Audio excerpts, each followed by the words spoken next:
I'm Eric Anderson. Tonight on KPBS Evening Edition, bracing for West Nile virus in San Diego County. The measures that county leaders are using to prevent the spread of the disease. With under a week to go, 3 in 5 taxpayers have already filed their tax returns. But for the millions of last-minute filers still remaining, the IRS joins me with important reminders. I'm Peggy Pico with those tips and the new tax penalties for not having health insurance. The promise of nuclear fusion may be found in this giant magnet, the challenge for San Diego engineers who are trying to harness its power.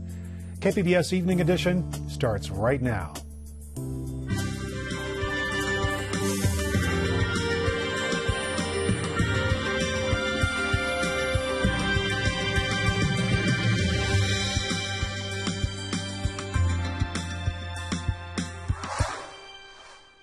Good evening. Thanks for joining us. Dwayne Brown is off tonight. The opening of the first Planned Parenthood clinic in Imperial County has been blocked by the city of El Centro. The city has reclassified the building, a move that requires some costly improvements. KPBS health reporter Kenny Goldberg joins us from our North County Bureau. Kenny, I understand the Planned Parenthood clinic was actually set to open this week. That's right, it was, Eric. But at the last minute during the final inspection, the El Centro fire chief decided to reclassify the building, and therefore the city would not issue Planned Parenthood an occupancy permit to open its new clinic. Well, why did the city say that there was a reclassification needed for the building?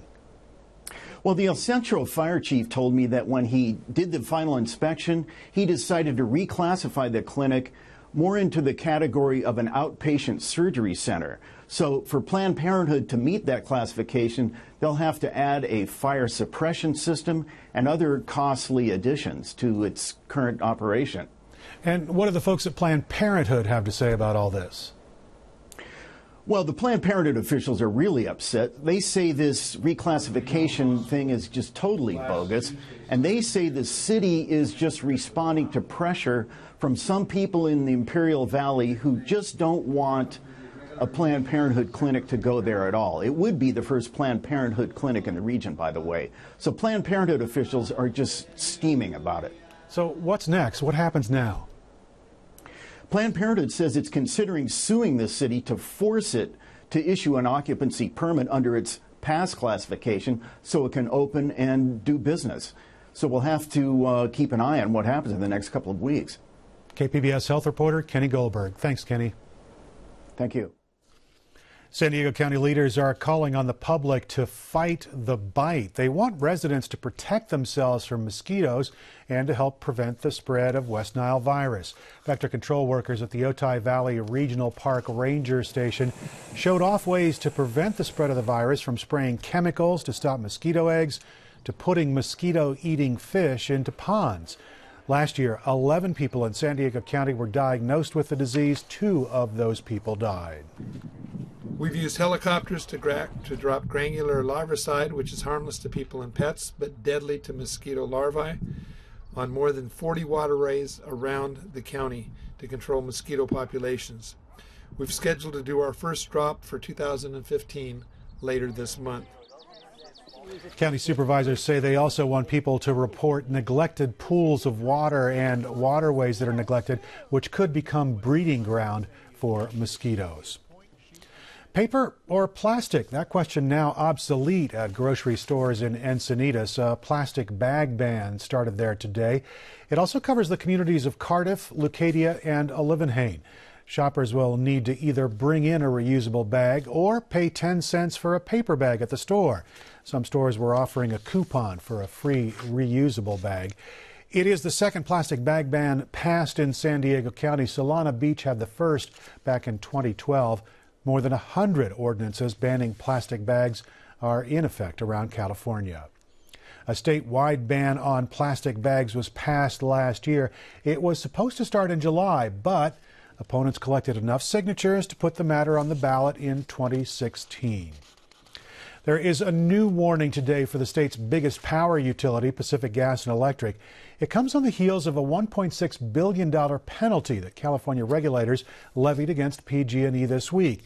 That fine was linked to a deadly pipeline explosion. Associated Press reporter Matt Burgoyne breaks down what's behind this record fine.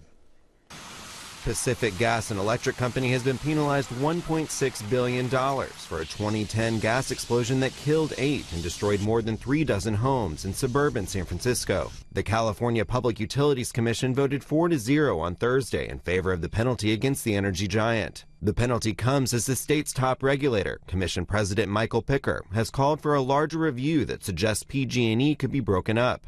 In an interview with the Associated Press, Picker said, "I'm asking the question. We'll have to answer it." $1.6 billion is the largest penalty against a utility in California history. The fine requires PG&E to pay $850 million toward gas transmission safety, $300 million into the state's general fund, $400 million in bill credits, and approximately $50 million toward other remedies.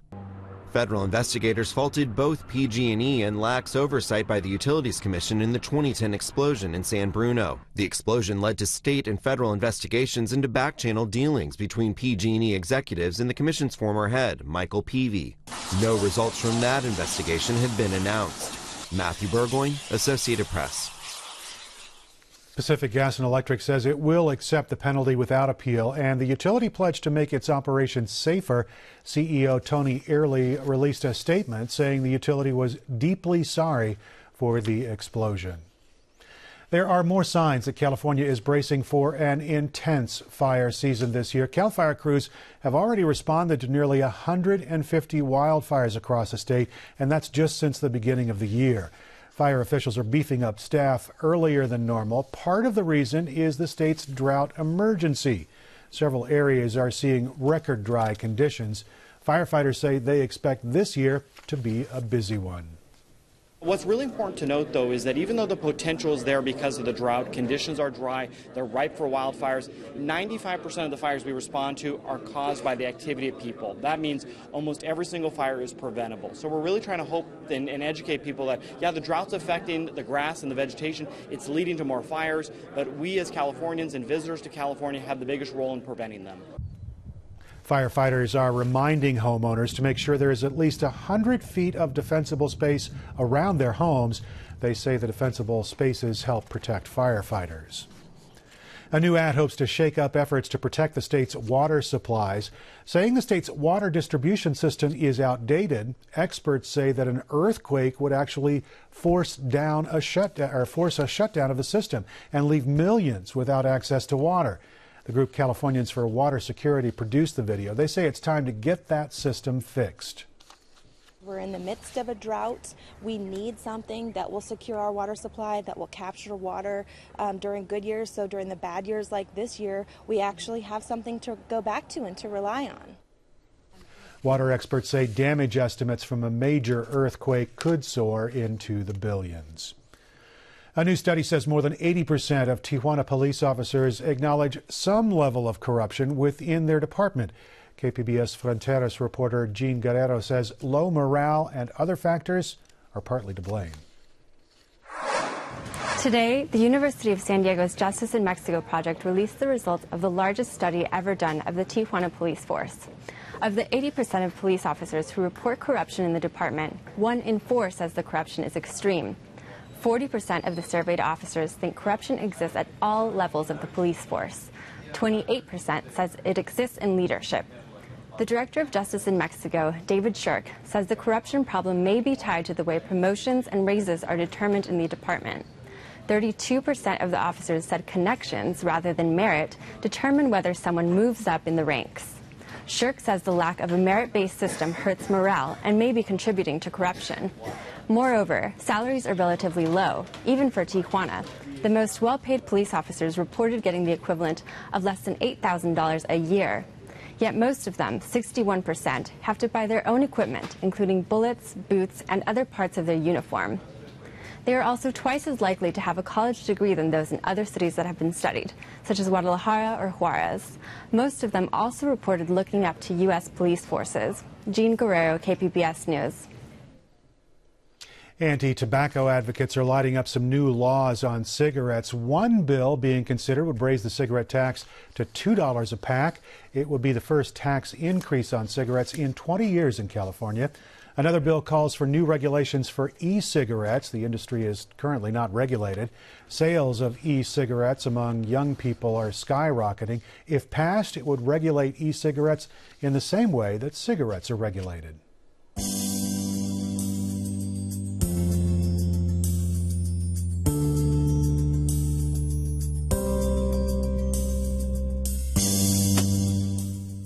The DA's office in San Diego is warning people about a scam masquerading as a background check from the IRS. Now, this is what it looks like. You get an email trying to convince you that people need to submit their personal information. Now, to confirm a background check process, authorities say do not click on that link because what it does is trigger a process that releases malware onto computers. Authorities also say no notifications are ever sent out when law enforcement and private investigative agencies are conducting background checks. The clock is ticking down to the tax filing deadline, April 15th. That's less than a week away. Peggy Pico has some tips for last-minute filers. This is the first tax season since the Affordable Care Act passed 5 years ago, where taxpayers face financial consequences if they didn't get health coverage. And though the IRS says they've already received nearly 100 million returns this year, my guest, Rafael Tolino with the Internal Revenue Service, joins me with a few important reminders for those remaining last-minute filers. And Rafael, the majority of tax filers who get insurance from their employers just have to simply check a box about that on the returns this year. But there are some extra steps for those people who bought insurance under the Affordable Care Act here in California, the Covered Care, California. What do they need to get right? Right, so most of us are checking a box, employer-sponsored or government-sponsored health care. But for those who purchase insurance, I wanted to mention the government part because Medicare, that kind of thing. But for those who purchase insurance in the marketplace, you're going to get a Form 1095A. And your Form 1040, when you file your taxes, is like a little bit of a reconciliation because chances are you got a premium tax credit paid directly from the government, if you will, to the insurance company on your behalf based on your 2014 income. That information is collected on your 1095A, which is like a W-2 form, which you want to have to file an accurate return.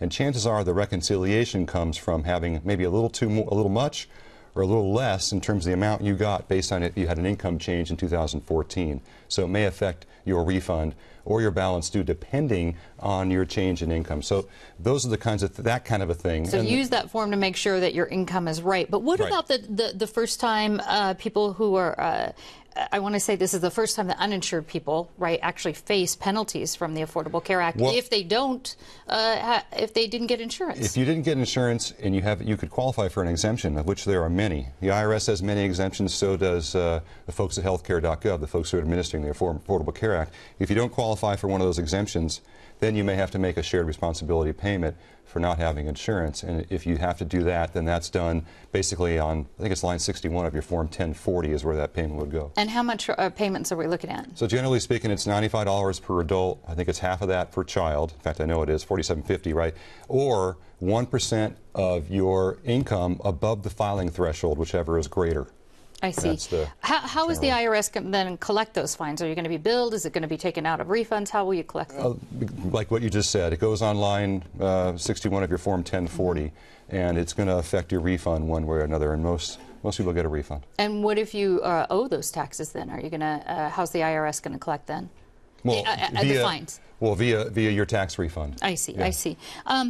Let's move on to all taxpayers. What are some of the under-the-radar or perhaps deductions this year that we may not know about? Oh, boy. Earned income tax credit is something that's overlooked. The child and dependent care tax credit. The Savers credit, which has lower to moderate income folks. If you contribute to a retirement plan, not only are you contributing to a plan, but you can also get a tax credit for that.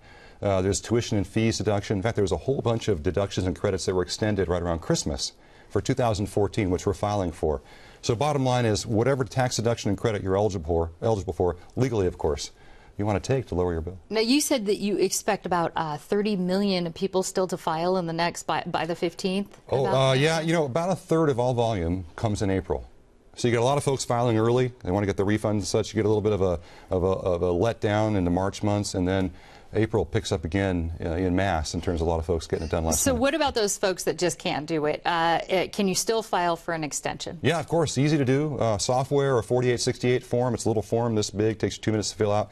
Gives you 6 months through October 15th, but the key, it's to file, not to pay. So if you owe or think you owe, April 15th is still your deadline. If you can't full pay, do file the return, do pay something, because the penalty is much greater for not filing a tax return with a balance due than it is for filing the return and not paying.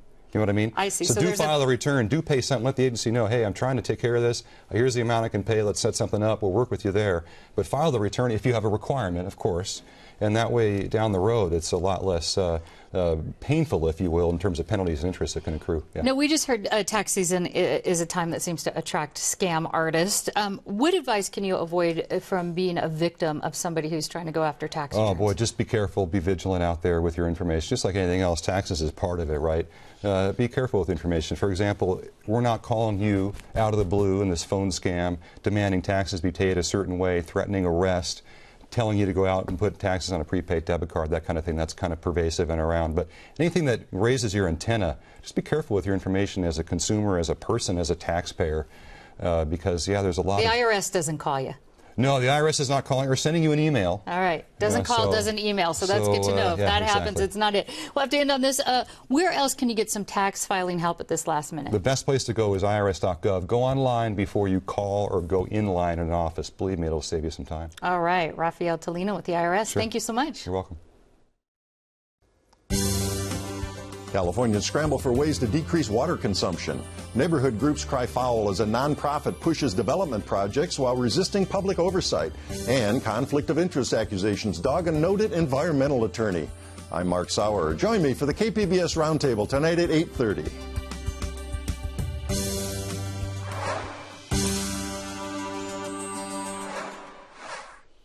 General Atomics employees in Poway are working on a decades-long effort to develop a way to deliver on the promise offered by nuclear fusion. KPBS science reporter David Wagner says there is work underway on a huge magnet that is attracting a lot of hope for a solution. The man in charge of the magnet is John Smith. So welcome to our facility here. This is our manufacturing facility for the central solenoid coils. His experience in nuclear fusion runs deep. So what we're doing here is I wanted to show you how we start splicing the coil together. He took his first job in the field fresh out of undergrad. So almost 22 years I've been working in fusion. In his line of work, fusion is a kind of holy grail. Fusion is the same energy that powers our sun. In theory, it could generate nuclear power anywhere in the world without a constant stream of radioactive waste. And a fusion reactor is intrinsically safe. And there's no carbon, right? So it's a very clean source of energy from that, and it's almost completely renewable. So put the conductor through. Engineers at General Atomics have been experimenting with fusion for half a century. So you got the joggle all set? But now, Smith and his team are part of a major international effort to prove fusion can actually power the world. It can be done. Today, they unveiled the beginning of work on a magnet over 4 stories tall, designed to go right into the heart of a giant fusion reactor in the south of France. It's all part of a 35-nation project called ITER, Latin for the Way. Together, we will bring the power of the sun down to Earth. The big picture goal with fusion is to replicate what happens on the sun. Fusion fuels our sun by forcing atoms to overcome their natural repulsion. Existing nuclear power plants produce energy by splitting atoms, but fusion would do the opposite. You're heating them up so much that they come together. Fusion would give off 2 byproducts, helium and highly energetic particles that could be harnessed to create electricity. Smith says the challenge is 2 atoms don't like to fuse together. You got to force them together, and that's what we're trying to do with the temperature. The magnet, along with other heating systems, will help bring 2 hydrogen isotopes up to extreme temperatures 10 times hotter than the sun. 150 million degrees. It'll do that by driving current through a plasma magnetically confined within the reactor. Building a magnet that powerful requires nearly 24 miles of conducting cable manufactured by engineers halfway around the world. This is a spool of conductor as it came from Japan. We've taken it and on the shipping fixture that it came from, we lowered down onto our despooling device. The finished magnet will consist of 6 smaller cylinders. They'll each be stacked on top of the other before the whole thing gets lowered into the reactor. Those cylinders are called coils, and each one will contain 40 layers of conducting cable. This machine creates those layers by winding the cable into precise concentric spirals. So this is the first layer of the first production coil that will go to Eater. Once the coils are tightly wound and perfectly welded, they'll each weigh in at 250,000 pounds. That's too heavy for even this massive crane to lift. By now, the only way to move them around is on this heavy-duty cart, which creates a cushion of air. The simplest way to explain it is an air hockey table turned upside down. So instead of blowing air up to levitate a puck, we're actually blowing air down and levitating the coil. These coils will have to withstand extremely cold temperatures. They'll be chilled to nearly absolute zero once they're inside the French reactor. But first, they need to bake inside this furnace for 5 weeks at 1,300 degrees Fahrenheit. So this here is a big convection oven, very simply put. All that heat forges a superconducting material capable of circulating electricity with no energy loss. Many steps in the magnet's production are done by machine. However, some tasks are so delicate they still need to be done by hand. For instance, insulating the pipes that pump liquid helium into the magnet. So it's amazing to think you have something this big, weighs this much, and here he is putting little pieces together with tweezers. It'll be 2019 before Smith and his team ship the final piece of the magnet off to France. And it'll be 2040 before Eater paves the way for a demonstration plant aiming to actually pump fusion energy into the grid. Some experts believe even that timeline is optimistic. Eater has been notorious for cost overruns, delays, and management problems. Congress is even threatening to pull U.S. funding without certain reforms. But Smith says for people like him who've dedicated so much to fusion, it's rewarding just to see these parts finally getting made. I was talking to a physicist the other week. He came over to take a tour, and he says, I've been working on Eater for 15 years. And, you know, the physicists, this is their life, looking at the magnetic fusion and Eater and the promise of that. And he said, you know, in all that 15 years, this is the first component I've ever seen that actually is going to go to Eater. David Wagner, KPBS News. KPBS photojournalist Katie Shulov helped put together that story. I'm Judy Woodruff. On the next News Hour, we trek to Tennessee to a music festival bringing together eclectic sounds. That's Friday on the PBS News Hour.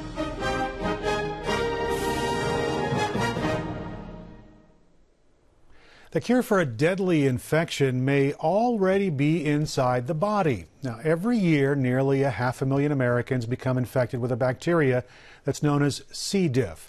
It can cause severe abdominal pain. It can even lead to death. Doctors treat it with antibiotics, but that only works on about 75% of the patients. There's an experimental procedure in Northern California that offers another treatment.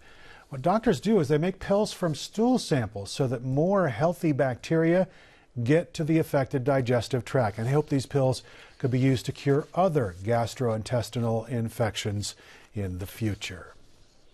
San Francisco officials are offering relief on wheels. A mobile pit stop in the Bay Area city is offering a safe, sanitary place for people who need to do their business. Not only does it help keep the streets clean in a gritty part of town, Associated Press reporter Terry Chase says it gives people a fresh sense of dignity.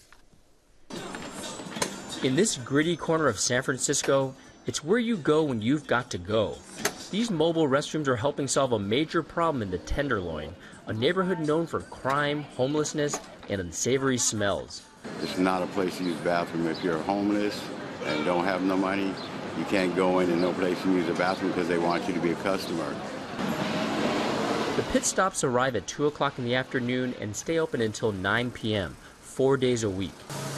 Paid attendants help keep them clean and stocked, track usage, and let you know when it's taking too long. 5 minutes is up. There's even a box to discard used drug needles. It's a very good idea. The best idea y'all could have came up with. I think they need to be here a lot more. You know, before 9 o'clock, you know, it's really hard to find a place to go to the bathroom. Since the Pit Stop program started last summer, city officials say they're getting fewer calls to wash down sidewalks and clean up human waste. They're hoping to get more funding to keep the restrooms open. We are seeing huge success with staffing these facilities and making them decent for people to go. And we are seeing more usage. Students at this neighborhood Catholic school have noticed the difference. They used to dread walking outside the school gates. I think that the streets have been cleaner and smells aren't so bad. Now my brother and I, we could take our time on the streets walking to school. Do people still use the sidewalks sometimes for a restroom? Yeah, that still happens, but things are getting better. Pit stop. The city plans to add a fourth pit stop and begin staffing some existing public restrooms, bringing relief to more neighborhoods. Terry Che, Associated Press, San Francisco, California. Cloudy skies are going to be expected along the coastline with temperatures in the 60s and 70s over the weekend. Overnight lows are going to be dipping near 60 degrees in the coastal area. It's going to be up in the 70s in the inland valleys and then overnight lows in the mid-50s, of course. Looks like a pretty pleasant weekend there. Sunny skies expected up in the mountain areas. Temperatures there going to be in the mid to upper 60s and then down into the 40s at night. There will be a mix of sun and clouds if you're looking out into the desert. Temperatures there during the day, of course, in the 80s, hitting 91 on Monday and then dipping into the 50s overnight. Here's a look at what we're working on for next week in the KPBS newsroom. On Monday, KPBS Midday Edition, The Coming Plague author Laurie Garrett joins us to talk about the lessons learned from the West African Ebola epidemic. You can join us at noon on KPBS Radio. You can find tonight's stories on our website. It's kpbs.org/evening edition. Thanks very much for joining us. We'll be back here on Monday night. Have a great weekend.